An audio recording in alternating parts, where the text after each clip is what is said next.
Hello everybody, welcome to the way of solution. আজ 14ই April এবং গতকাল ছিল 13ই এপ্রিল। তো 14 এবং 13ই এপ্রিলের গুরুত্বপূর্ণ কারেন্ট অ্যাফেয়ার্স নিয়ে আমরা আজকের এই ভিডিওটিতে চর্চা করব। তো যত স্টুডেন্টস আমাদের সাথে যুক্ত হচ্ছ সকলকে বলবো চ্যানেলটিকে সাবস্ক্রাইব করো তুমি যদি চ্যানেলে নতুন হয়ে থাকো। প্রতিদিন কারেন্ট অ্যাফেয়ার্সের সাথে আমরা জিকে প্রশ্ন উত্তর প্র্যাকটিস করি, সেটা দেখার জন্য অবশ্যই শেষ পর্যন্ত তোমাকে ক্লাসটি দেখতে হবে। কারেন্ট অ্যাফেয়ার্স থাকবে এবং তার সাথে 10-20টি করে আমরা জিকে প্রশ্ন উত্তর প্র্যাকটিস করব। সো সমস্ত স্টুডেন্টসকে বলবো আমাদের এই এফর্টটি তোমাদের অনেক হেল্প করবে, অনেক হেল্প করছে আশা করি।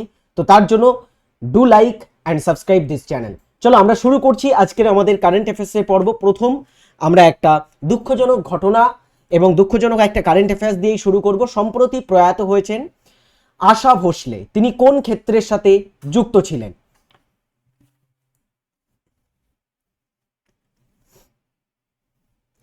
আশা ভোসলে, যার নাম তোমরা নিশ্চয়ই শুনেছ, আশা ভোসলে সম্প্রতি প্রয়াত হয়েছেন। ইনি ভারতের একজন প্লেব্যাক সঙ্গীত শিল্পী ছিলেন। তো প্লেব্যাক সঙ্গীতের সাথে তিনি যুক্ত ছিলেন। Option D is right answer. চলো, legendary singer and Padma Vibhushan অ্যাওয়ার্ডে Asha Bhosle passed away at age of 92 in Mumbai today. Today বলতে এখানে ডেয়ার স্টুডেন্টস 12ই এপ্রিলের কথা বলা হচ্ছে। 12ই এপ্রিল ডেয়ার স্টুডেন্টস মুম্বাইয়ে 92 বছর বয়সে এই পদ্মবিভূষণ পুরস্কার প্রাপ্ত বা পদ্মবিভূষণ পুরস্কার প্রাপক আশা ভোসলে তিনি প্রয়াত হয়েছেন সম্প্রতিকালে। আশা ভোসলে তিনি শুধু পদ্মবিভূষণ নয়, 2008 সালে পদ্মবিভূষণ পেয়েছিলেন, সাথে সাথে পরবর্তীতে দাদা সাহেব ফালকে পুরস্কার এবং ভারতবর্ষের শীর্ষস্থানীয় সিনেমা এবং সঙ্গীত জগতের বেশ কিছু গুরুত্বপূর্ণ পুরস্কার তিনি জিতেছিলেন। চলো আমরা নেক্সট পরের প্রশ্নতে আসব, যেটি হচ্ছে আমাদের 2 নম্বর প্রশ্ন। কোন আন্তর্জাতিক সংস্থা সম্প্রতি অন্ধ্রপ্রদেশ রাজ্যের রাজধানী অমরাবতী উন্নয়ন প্রকল্পের জন্য $340 মিলিয়ন মঞ্জুর করেছে? অন্ধ্রপ্রদেশ রাজ্যের প্রস্তাবিত রাজধানী বা তাদের বর্তমান যদি আমরা দেখি রাজধানী হচ্ছে অমরাবতী। তো অমরাবতীকে নিয়ে একটা অমরাবতী মেগা প্রজেক্ট কিন্তু চালু হয়েছে, যেটার জন্য সম্প্রতি বিশ্ব ব্যাংক $340 মিলিয়ন মঞ্জুর করেছে। Dear students, the World Bank has released $340 million so far for the Amaravati capital phase 1 development. Amaravati যে রাজধানী শহর আছে অন্ধ্রপ্রদেশের, তার প্রথম পর্যায়ের উন্নয়নের জন্য বা প্রথম পর্যায়ের উন্নয়নমূলক প্রকল্পের জন্য সম্প্রতিকালে ওয়ার্ল্ড ব্যাংক $340 মিলিয়ন মঞ্জুর করেছে। অমরাবতী হচ্ছে অন্ধ্রপ্রদেশের রাজধানী। এছাড়া অন্ধ্রপ্রদেশের মুখ্যমন্ত্রী পদে আছেন এন চন্দ্রবাবু নাইডু, আর অন্ধ্রপ্রদেশের রাজ্যপাল এস আব্দুল নাজির, যিনি একটা সময় সুপ্রিম কোর্টের বিচারক ছিলেন। পরীক্ষায় একবার প্রশ্ন দিয়েছিল এসএসসি জিডির পরীক্ষাতে, সেটা হচ্ছে কোন সুপ্রিম কোর্টের প্রাক্তন বিচারক অন্ধ্রপ্রদেশের রাজ্যপাল, এরকম একটা কিন্তু প্রশ্ন দিয়েছিল। তো এখানে জেনে রাখতে হবে এস আব্দুল নাজির, যিনি এখনো কিন্তু অন্ধ্রপ্রদেশের রাজ্যপাল পদে আছেন। এর পরবর্তী প্রশ্ন, 2026 সালে এশিয়ান রেসলিং চ্যাম্পিয়নশিপ, সেখানে 65 কেজি বিভাগে ভারতের হয়ে কে সোনা জিতেছেন? গত কয়েকদিন আগের কারেন্ট অ্যাফেয়ার্সে আমরা আলোচনা করেছি অলরেডি যে এশিয়ান রেসলিং চ্যাম্পিয়নশিপ এটা আয়োজিত হচ্ছে কিরগিজস্তানের রাজধানী বিশকেকে, তাই না? তো সেখানে ডেয়ার স্টুডেন্টস 65 কেজি বিভাগে ভারতের হয়ে সোনা জিতেছেন কোন কুস্তিগির, কোন wrestling player?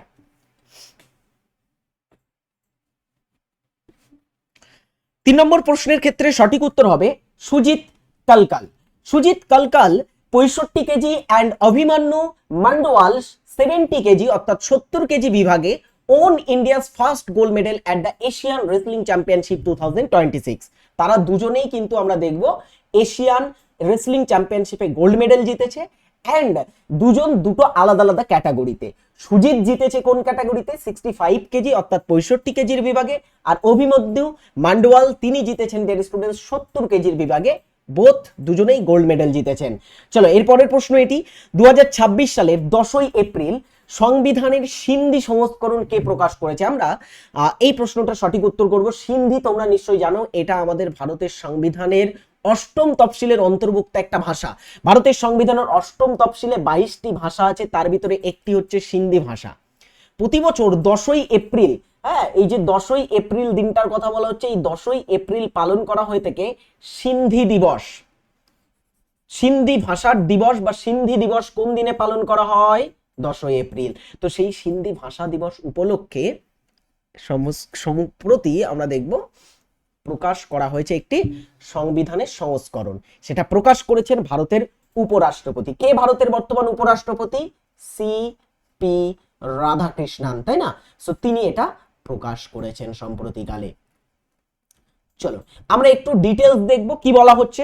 On the occasion of Sindhi ভাষা দিবস অন 10th April 2026, 2026 সালে সিন্ধি ভাষা দিবস উপলক্ষে Shri CP Radhakrishnan honourable vice president of India released the updated version of the constitution of India in Sindhi language. তো সিন্ধি ভাষাতে একটা সংশোধিত আপডেটেড একটা ভার্সন তিনি প্রকাশ করেছেন সিপি রাধাকৃষ্ণন 10ই এপ্রিল সিন্ধি ভাষা দিবস উপলক্ষে।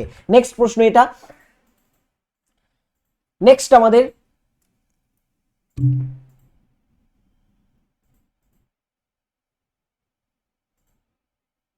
কি বলা হচ্ছে দেখো, সম্প্রতি কাকে অর্থমন্ত্রকের চিফ অ্যাডভাইজার কস্ট অর্থাৎ প্রধান উপদেষ্টা কস্ট, কস্ট মিন্স হচ্ছে ব্যয় বিভাগ, অর্থমন্ত্রকের একটা বিভাগ আছে যেটাকে ব্যয় বিভাগ বলা হয়, সেই অর্থমন্ত্রকের এক্সপেন্ডিচার বা ব্যয় বিভাগের যেটাকে চিফ অ্যাডভাইজার অফ কস্ট পদ বলা হচ্ছে, সেই পদে হিসাবে বা সেই পদে কাকে নিযুক্ত করা হয়েছে বলো।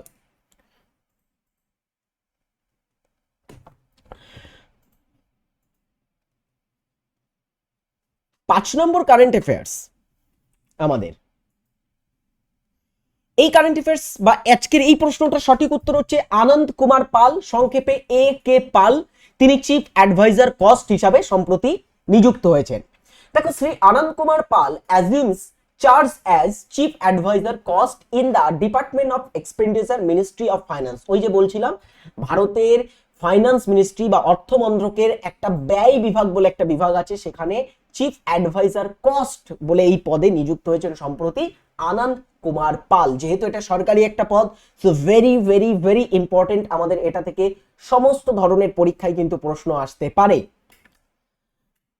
নেক্সট কোশ্চেন, 2026 সালে এশিয়ান ব্যাডমিন্টন চ্যাম্পিয়নশিপ হয়েছে, সেখানে আয়ুষ শেঠি কোন পদক জিতেছে? আমরা যদি দেখি এই আয়ুষ শেঠি প্রায় 61 বছর পরে, 61 বছর পরে তিনি এই টুর্নামেন্টের ফাইনালে গেছেন, বা তিনি একজন ভারতীয় হিসাবে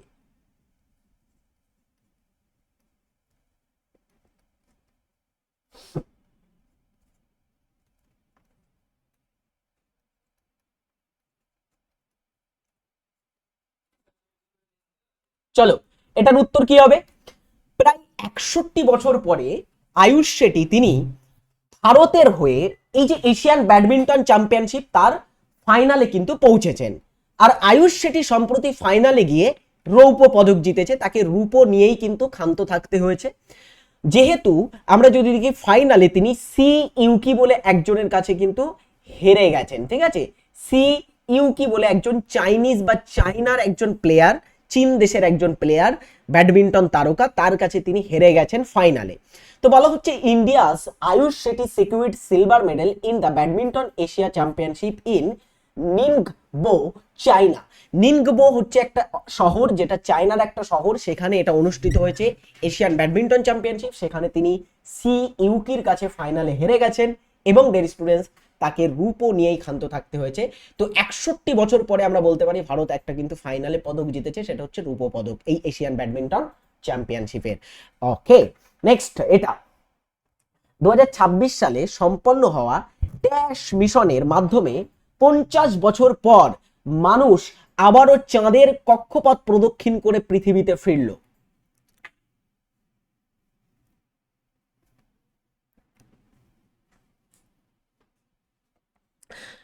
নাসা, নাসা বলে যে আমেরিকার সংস্থা আছে, তারা রিসেন্টলি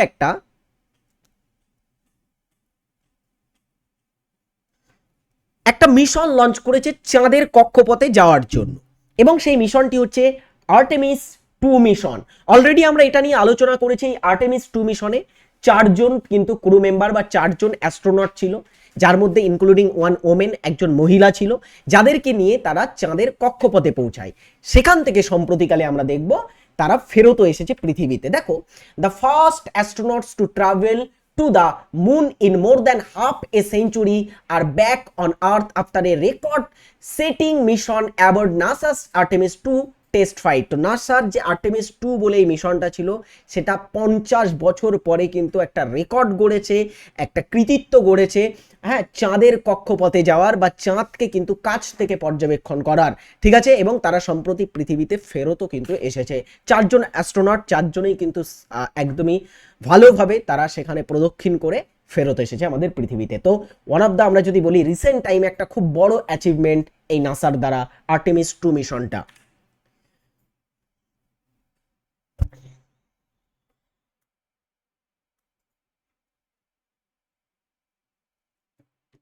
বিশ্বের প্রথম global university for wild life and veterinary science. Wild life and veterinary science মানে কি? দেখো, ওয়াইল্ড লাইফ মানে বন্যপ্রাণী এবং ভেটেরিনারি মিনস হচ্ছে যেগুলো পশু হয় আর কি, ঠিক আছে। মানে ভেটেরিনারি মানে বুঝতে পারছো, পশু চিকিৎসা যেটাকে আর কি বলা হয়, ঠিক আছে। তো পশু চিকিৎসা এবং ওয়াইল্ড লাইফের জন্য একটা গ্লোবাল ইউনিভার্সিটি, একটা বিশ্বমানের ইউনিভার্সিটি স্থাপন হতে চলেছে। কোথায় জানো? জামনগরে, জামনগর গুজরাটে, ঠিক আছে। জামনগর গুজরাটে কি আছে? ভান্তারা। ভান্তারা হচ্ছে their students run by the Ambani family, তাদের একটা আমরা বলতে পারি পার্সোনাল জু। তো ভান্তারা, সেখানে Vantara launches the world first global university for wild life and veterinary sciences. তো তারা সম্প্রতিকালে বন্যপ্রাণী এবং পশু চিকিৎসার জন্য একটা বিশ্ব মানের ইউনিভার্সিটি স্থাপন করতে চলেছে গুজরাটের জামনগরের ভান্তারাতে। অলরাইট, এই হচ্ছে আমাদের আজকের 8টি কারেন্ট অ্যাফেয়ার্স, গুরুত্বপূর্ণ কারেন্ট অ্যাফেয়ার্স যেগুলো নিয়ে আমরা চর্চা করলাম। এবারে চলো আমরা কিছু জিকে প্রশ্ন উত্তর চর্চা করব। তার আগে ছোট্ট একটা অ্যানাউন্সমেন্ট, বর্তমানে TWS একাডেমিতে কি কি ব্যাচ চলছে একটু দেখতে পারো। Combined foundation 7.0 batch, rail foundation batch, upper primary batch সহ বিভিন্ন ব্যাচ আমাদের অনগোয়িং ব্যাচ চলছে। তুমি যদি 7.0 ফাউন্ডেশন ব্যাচটা নিতে চাও তাহলে নিতে পারো। এখানে কিন্তু তোমরা সমস্ত ধরনের কম্পিটিটিভ এক্সাম সেগুলো কমপ্লিট করতে পারবে। আমাদের যে সমস্ত প্রতিযোগিতামূলক পরীক্ষা হয়, রেল, এসএসসি, পুলিশ, হ্যাঁ, তারপরে পিএসসির বিভিন্ন পরীক্ষা, সমস্ত পরীক্ষাই একটা ব্যাচ থেকে কমপ্লিট হবে। হ্যাঁ, প্রাইমারির জন্য আলাদা তোমাকে ব্যাচ নিতে হবে, বাট তোমার যদি রেল, এসএসসি বা ইত্যাদি পরীক্ষার একটাই ব্যাচ চাই তাহলে combined foundation is the best batch for you. So each and everybody যারা একটা ব্যাচ থেকে প্রিপারেশন নিতে চাও, যাও অ্যাডমিশন নিয়ে ফেলো দ্রুত, সেখানে আমরা কিন্তু ক্লাস শুরু করে ফেলবো। চলো আমরা আজকের জিকে প্রশ্ন উত্তর দেখি।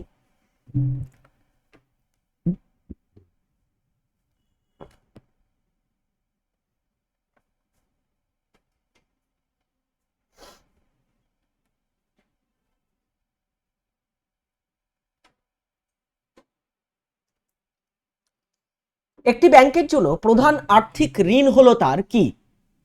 একটি ব্যাংকের জন্য প্রধান আর্থিক ঋণ হলো তার আমানত। দেখো কি বলা হচ্ছে, গ্রাহকরা যে টাকা ব্যাংকে সঞ্চয় করে, তুমি ব্যাংকে 100 টাকা ধরো রেখেছো, যে টাকাটা তুমি ব্যাংকে সঞ্চয় করছো, চলতি অ্যাকাউন্টে তুমি যেটা রেখেছো, ঠিক আছে। তো গ্রাহকরা যে টাকা ব্যাংকে সঞ্চয় বা চলতি অ্যাকাউন্টে জমা রাখেন তা ব্যাংকের জন্য আমানত। তোমার টাকা সে সেফ রাখবে, এটা তার কাছে আমানত। তুমি চাইলে সেখান থেকে ফেরতও নিতে পারো যখন তখন। ব্যাংক এই টাকা ব্যবহার করে ঋণ দিয়ে থাকে, অন্যান্য ব্যক্তিদের লোন দিয়ে থাকে, ঋণ দিয়ে থাকে, কিন্তু এই অর্থ যে কোনো সময় গ্রাহককে ফিরিয়ে দিতে হয় তাকে। গ্রাহক চাইলে সেখান থেকে টাকা তুলতে পারবে যখন তখন। তাই এটি ব্যাংকের প্রধান দায় বা ঋণ। এটা কিন্তু ব্যাংকের কাছে, ব্যাংক আমাদের কাছে দায়ী, তাই তো। ব্যাংক আমাদের টাকাটাকে সেফ রেখে দেবে। আচ্ছা, পরেরটা, আমানতকারীদের জমানো টাকা আমানত, ব্যাংকের দায়, আর সেই টাকা যখন অন্য গ্রাহকের ঋণ হিসাবে দেওয়া হয় তা ব্যাংকের সম্পদ। এই হচ্ছে ব্যাপার, তোমার টাকাটা যখন সে রাখবে সেটা হচ্ছে কি, সেটা হচ্ছে আমানত, আর সেই টাকা যখন অন্য কাউকে ঋণ দেবে সেটা হবে ব্যাংকের সম্পদ। সো এখানে ব্যাংকের জন্য প্রধান আর্থিক ঋণ হলো তার আমানত। নদী, একটা আদর্শ নদী তুমি নাও, একটা আদর্শ নদীর উদাহরণ আমি দিই। গঙ্গা নদী একটা আদর্শ নদী। গঙ্গা নদীর উচ্চ, মধ্য, নিম্ন গতি আছে। তো একটা আদর্শ নদীর যে উচ্চ, মধ্য, নিম্ন গতি থাকে, আদর্শ নদী উচ্চ গতিতে কি করে? ক্ষয় কার্য করে। মধ্য ও নিম্ন মধ্য গতিতে বহন কার্য করে। এবং আমরা দেখব এখানেও কিন্তু ক্ষয়ও করে থাকে কিছু কিছু জায়গাতে, কিছু কিছু জায়গাতে সঞ্চয়ও করে। তো বিভিন্ন কাজ করে থাকে মধ্য গতিতে, আর নিম্ন গতিতে একদমই সঞ্চয় করে থাকে আমরা দেখব এই নদীটা। এখন একটা নদী যদি আমরা দেখি যখন পাহাড়ি অঞ্চলে থাকে তখন পাহাড়ি অঞ্চলে তার প্রচুর বাধা থাকে, ঠিক আছে, বড় বড় শক্ত শক্ত পাথর থাকে, তো নদী খুব সহজে গতিপথ পাল্টাতে পারে না পাথর ভেঙে। তো তখন কি হয়, নদী কিন্তু দেখবো খরস্রোতা একটা নদী তখন নিম্ন ক্ষয় বেশি করে, সাইড ক্ষয়টয় কম করে, বুঝেছো? তো নদী নিম্ন ক্ষয় বেশি করে, সেখানে ভি আকৃতির উপত্যকা, আই আকৃতির উপত্যকা, গিরিখাত, ক্যানিয়ন ইত্যাদি ইত্যাদি তৈরি করে থাকে নদী উচ্চ গতিতে। তারপরে যদি দেখি নদী যখন সমভূমি অঞ্চলে চলে আসে তখন নদীর ওই বাধাটা কিন্তু আর থাকে না, তখন নদী কি করে, তখন আমরা দেখব নদী তার গতিপথ ঘন ঘন পাল্টে থাকে, ঠিক আছে। তো গতিপথ পাল্টাতে পাল্টাতে নদী আমরা যদি দেখি এরকম এরকম এরকম এরকম অনেক বাঁক নিয়ে থাকে, এই বাঁকগুলোকে যখন একটা নদীতে মাল্টিপল বাঁক চলে আসবে, অতিরিক্ত বাঁক চলে আসবে, সেটাকে আমরা বলবো মিয়েন্ডার বা নদী বাঁক, ঠিক আছে। তো option B is right answer. Okay, meander বা নদী বাঁক।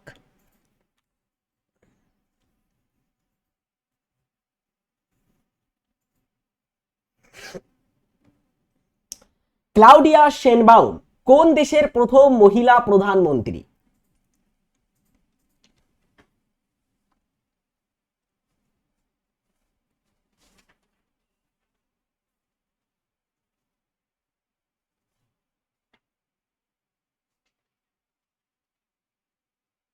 বলো। ক্লাউডিয়া শেনবাউম হচ্ছে মেক্সিকো দেশের প্রধানমন্ত্রী। মেক্সিকো উত্তর আমেরিকা মহাদেশে অবস্থিত এবং আমরা সকলে ইতিমধ্যে জেনে গেছি এই মেক্সিকোতে 2026 সালের ফিফা ওয়ার্ল্ড কাপ হতে চলেছে, তাই তো? ফিফা ওয়ার্ল্ড কাপের যে উদ্বোধনী ম্যাচ সেটা কিন্তু এখানেই হবে, ঠিক আছে। তো এটা উত্তর আমেরিকা মহাদেশে অবস্থিত, রাজধানীর নাম হচ্ছে Mexico city, one of the most populated কান্ট্রির মধ্যে পড়ে পুরো বিশ্বের, এবং খুব পুরনো ঐতিহ্যবাহী একটা যদি আমরা দেখি সংস্কৃতি এখানে দেখতে পাওয়া যায় মেক্সিকোতে। তাদের বর্তমান প্রধানমন্ত্রী ক্লাউডিয়া শেনবাউম এবং তিনি এই দেশের প্রথম মহিলা প্রধানমন্ত্রী। চলো আরেকটা কথা আমি এখানে লিখেছি, দেখো বিশ্বের প্রথম মহিলা প্রধানমন্ত্রী কে ছিলেন, বলো তো দেখি কে ছিলেন? পুরো বিশ্বের মধ্যে প্রথম মহিলা প্রধানমন্ত্রী, ভারতের প্রথম মহিলা প্রধানমন্ত্রী ইন্দিরা গান্ধী, মেক্সিকোর ক্লাউডিয়া শেনবাউম, হ্যাঁ, ইটালির যদি বলা হয় জর্জিয়া মেলোনি, কিন্তু বিশ্বের প্রথম শ্রীমাভো বন্দার নায়েকে।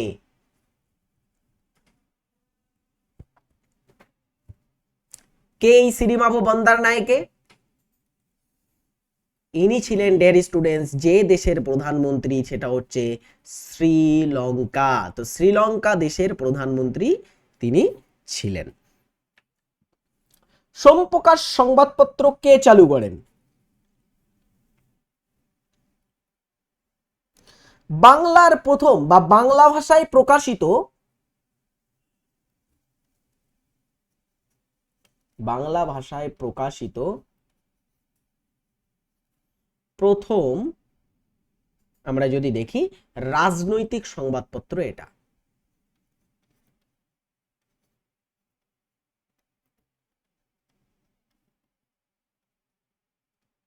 ঠিক আছে। বাংলা ভাষায় প্রকাশিত প্রথম রাজনৈতিক সংবাদপত্র সোমপ্রকাশ, এটা প্রকাশ করেছিলেন দ্বারকনাথ বিদ্যাভূষণ। একটি দেশের কর্মক্ষম বয়সের জনসংখ্যা সাধারণত ড্যাশ এর শ্রেণীবদ্ধ, মানে কর্ম কাজের ক্ষমতা সম্পন্ন বয়স কোন বয়সের সময় এটা? 14 থেকে 58 বছর, 18 থেকে 62 বছর, 16 থেকে 60 বছর, নাকি 15 থেকে 59 বছর? কোন সময়কাল, কোন বয়সের সীমাটাকে কর্মক্ষমের মধ্যে ধরা হয় বা ওয়ার্কার হিসাবে তাদেরকে ধরা হয়, ওয়ার্কার শ্রেণীর মধ্যে ধরা হবে কোন মানে বয়সের সীমাটাকে?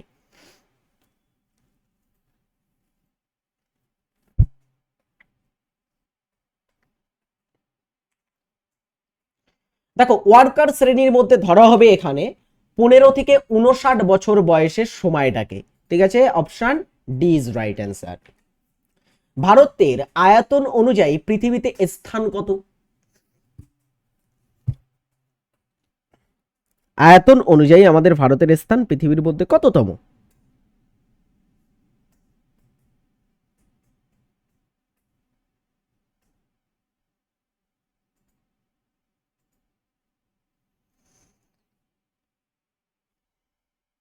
সপ্তম বৃহত্তম আমাদের ভারত পুরো বিশ্বের।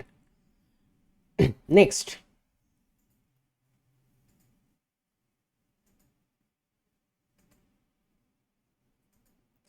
বলো। And then one day a memoir মাফ করবে, স্মৃতি কথা আর কি। And then one day a memoir, নিম্নলিখিত কোন বলিউড তারকার আত্মজীবনী? প্রিয়াঙ্কা চোপড়ার, এনার তো আনফিনিশড হচ্ছে তার আত্মজীবনী। প্রিয়াঙ্কা চোপড়ার আত্মজীবনীর নাম হচ্ছে আনফিনিশড।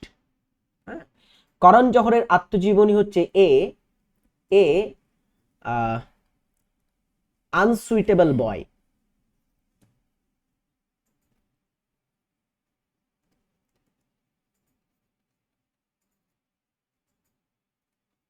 আর বলিউড তারকা নাসিরুদ্দিন শাহ, তার আত্মজীবনী এটা, অ্যান্ড দেন এ মেমোয়ার। নেক্সট দেখো প্রশ্ন 8,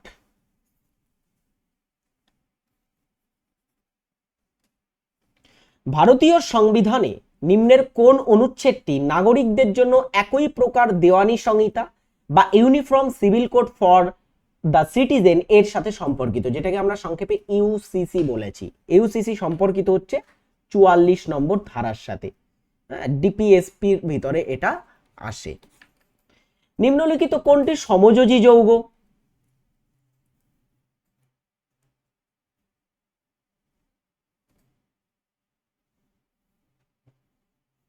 সমযোজী যৌগের মধ্যে পড়ে হাইড্রোজেন ক্লোরাইড সমযোজী যৌগ। নিম্নলিখিত কোনটি মিলেট শস্যের উদাহরণ নয়? মিলেট জাতীয় শস্য কোনটি নয়?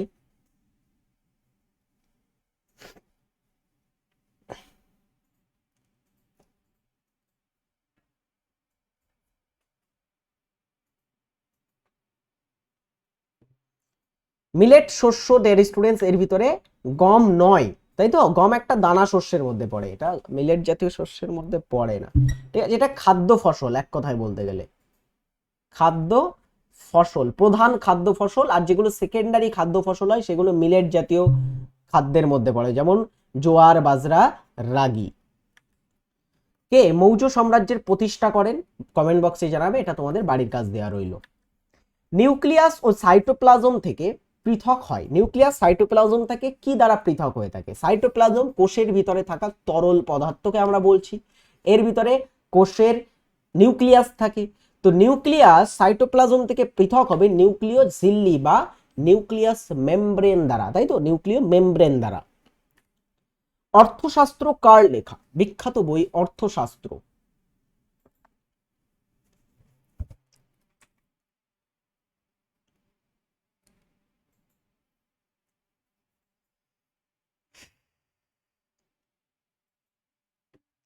অর্থশাস্ত্রের লেখক হচ্ছে চাণক্য বা কৌটিল্য। নেক্সট প্রশ্নটা দেখো,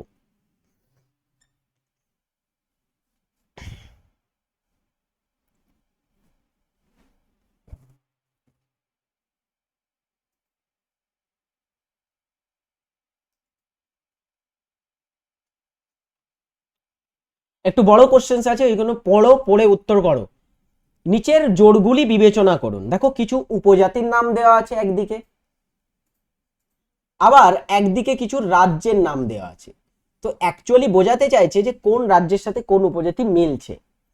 প্রথমে নিচে থেকে শুরু করি, গারো, খাসি এই সমস্ত জাতিরা মেঘালয়, এটা একদমই ঠিক আছে। টোডা উপজাতি নীলগিরি অঞ্চলে বাস করে, আমরা পড়েছি নীলগিরিটা তামিলনাড়ু অঞ্চলের মধ্যে পড়ে, তো তামিলনাড়ু এখানে সঠিক আছে। গাড্ডি এটা জম্মু কাশ্মীর রাজ্যের একটা, আমরা যদি দেখি উপজাতির মধ্যে পড়ে, ঠিক আছে, জম্মু কাশ্মীর।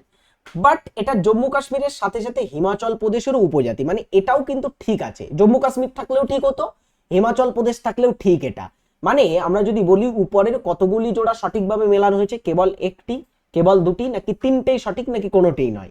আমরা অপশন সি করব, উপরের তিনটেই সঠিকভাবে মিলেছে। দেখো সঠিকভাবে তিনটেই মিলছে। গাড্ডি হিমাচল প্রদেশে মিলেছে, টোডা তামিলনাড়ুতে মিলেছে, খাসি মেঘালয় রাজ্যেরই তারা উপজাতি, তিনটেই কিন্তু সঠিকভাবে মিলেছে। নিম্নলিখিত কোনটি ব্যাকটেরিয়া ঘটিত বা ব্যাকটেরিয়া জনিত রোগ নয়?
এর ভিতরে ব্যাকটেরিয়া ঘটিত রোগ নয় যেটি, সেটা হচ্ছে জলাতঙ্ক। জলাতঙ্ক হচ্ছে রেবিস ভাইরাসের কারণে হয়, তো এটা ভাইরাস ঘটিত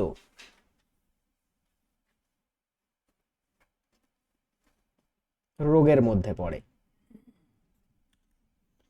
উডের ঘোষণাপত্র বা উডস ডিসপ্যাচ ড্যাশের সাথে সম্পর্কিত।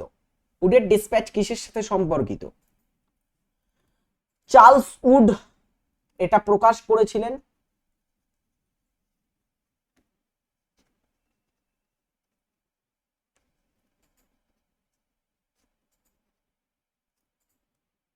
অ্যান্সার হচ্ছে শিক্ষাক্ষেত্রের সাথে যুক্ত। 1854 সালে এটা প্রকাশিত হয়।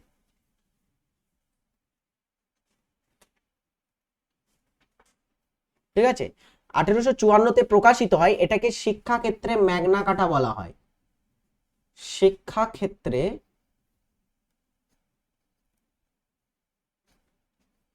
ম্যাগনা কার্টা কাকে বলা হয়? উডের ডিসপ্যাচকে বলা হয়। ঠিক আছে,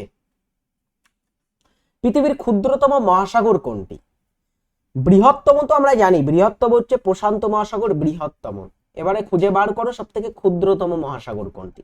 সেটা হচ্ছে সুমেরু মহাসাগর, তাই তো? তো সুমেরুটা কোন মেরুতে আছে? সুমেরু মানে হচ্ছে উত্তর মেরুকে সুমেরু বলা হচ্ছে, তা উত্তর মহাসাগর বা সুমেরু মহাসাগর, যেটাকে আমরা আর্কটিক ওশেনও বলবো ইংরেজিতে। স্বাধীনতা দিবসে কোথায় ভারতের প্রধানমন্ত্রী জাতীয় পতাকা উত্তোলন করেন?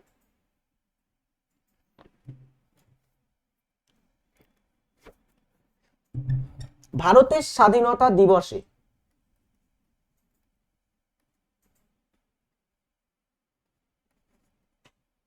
দেখো, ভারতের স্বাধীনতা দিবস কবে হয়? সেটা হচ্ছে 15ই আগস্ট। তো 15ই আগস্টের দিনে স্বাধীনতা দিবসে পতাকা উত্তোলন করা হয় লাল কেল্লাতে, প্রধানমন্ত্রী উত্তোলন করে। লাল কেল্লার নির্মাতা কে? এটা নির্মাণ করেছিলেন শাহজাহান, নির্মাণ করেন। আচ্ছা, লাল কেল্লা কোথায় আছে? কোথায় আছে লাল কেল্লা?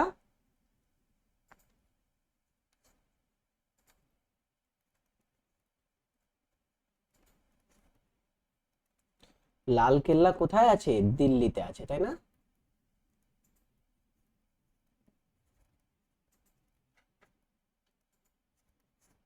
দিল্লিতে অবস্থিত। চলো এরপরে, দ্য অ্যাশেজ সিরিজ কোন দুই দেশের ভিতরে খেলা হয়? দ্য অ্যাশেজ হচ্ছে একটা টেস্ট সিরিজ, ঠিক আছে?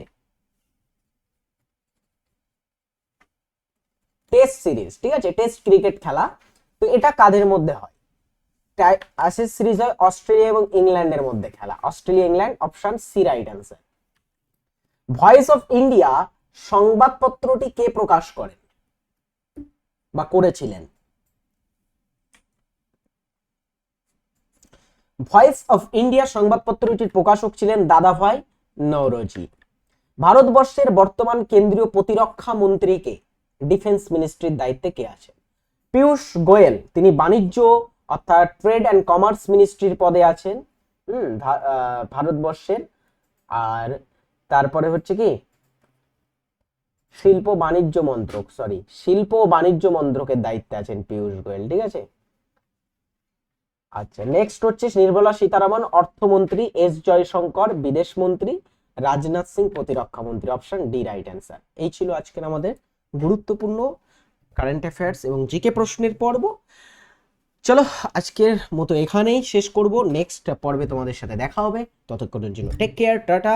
দেখতে থাকো দা ওয়ে অফ সলিউশনকে। বাই।